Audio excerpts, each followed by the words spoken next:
Beside a busy street in Manchester, archaeologists dig away as cars and buses rumble along the highway beyond. They're uncovering relics from a time when one of Britain's biggest cities was just a small market town. But what secrets have they discovered buried beneath the earth? In 2015, UK construction company Mulberry City entered a planning application for a site in Manchester's popular Northern Quarter district. They hope to build a skyscraper reaching 14 stories in places with 134 separate apartments, a 6,000 square foot area for offices, and a shared roof terrace. In order to gain permission to build their development, though, the company was required to bring a team of architects to investigate the location. The experts were duly called in, and excavations on the site at the junction between Great Ancoats Street and Port Street began. But though site developer James Alderson didn't expect the archaeologists to uncover much of interest, he was in for a surprise. That's because buried beneath the site of his future development were the remains of a 200-year-old pub. Historians have since identified the building as the Astley Arms, a pub that opened in 1821. When the first drinkers came through the doors, King George IV was on the British throne, and Manchester's streets would have been illuminated by nothing more powerful than gaslights. According to local records, the Astley Arms remained in operation for more than 100 years. In 1840, moreover, landlord Thomas Inglesant changed the name to the Paganini Tavern, although the pub was back trading as the Astley Arms by the following decade. After that, the Manchester brewery Cornbrook took over the pub until it called last orders for good in 1928. And the reasons behind the closure of the Astley Arms remain a mystery. Local government records, meanwhile, show that some work was actually done on the abandoned building in 1986, but it was demolished not long after. Before Alderson and Mulberry City moved in, then, the site of the former Astley Arms was little more than a wasteland.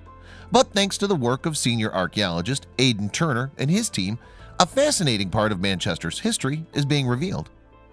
As well as uncovering the old walls and foundations from the pub, a whole host of artifacts have been discovered at the site.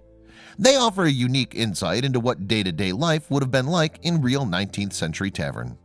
For example, old clay tobacco pipes have been uncovered, offering clues to the bad habits of the pub's former patrons.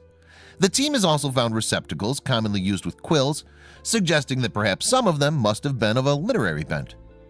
Keys, Old English coins, and clay bottles were also among the artifacts retrieved from the site. There was even a set of blue and white crockery emblazoned with the name Thomas Evans, proprietor of the Astley Arms in 1821. Turner believes that it would have been specially commissioned for the pub. Of course, a pub isn't a pub without a fully stocked bar, and the archaeologists weren't disappointed in that respect. Amazingly, they discovered around 20 glass bottles in the former pub, some of which still held brandy. "We opened the cork on a few and you can still smell the brandy," Alderson told the Manchester Evening News in September 2016. It really takes you back to the time when people would have been outside of the pub drinking. Some of the pottery found at the site is thought to date all the way back to the early 1800s. During the period that the Industrial Revolution transformed Manchester from an insignificant market town into a bustling metropolis with global significance. The bottles, meanwhile, are believed to date closer to the 20th century. And the booze and trinkets left behind when the Astley Arms closed its doors weren't the only things discovered at the site. Archaeologists also found an ancient bank vault, not to mention the remnants of several residential buildings. The discovery of Evans' name on the pottery has also allowed Turner and his team to add a more modern twist to the story. Using what little information they had, in fact, they were able to track down members of the former proprietor's family still living today. It's brilliant because you can suddenly connect it to local people in the area, Turner told the Manchester Evening News. "We looked online about his family history, and one of his descendants now lives in Texas." The archaeologists remained on the site for 2 weeks before Norman Redhead of the Greater Manchester Archaeological Advisory Service was called in to make a record of the finds. Redhead was previously involved in the Dig Greater Manchester project, which encouraged members of the local community to get involved in excavations covering everything from medieval buildings to industrial mills. For Alderson, meanwhile, the excavation has provided an invaluable insight into the history of the land on which he plans to build. "It's amazing knowing there's so much history at this site," he told the Manchester Evening News, "and it's really exciting." Still, despite the relics uncovered by the archaeologists, plans to develop the site are continuing apace, with completion of the new high-rise building set for the end of 2017.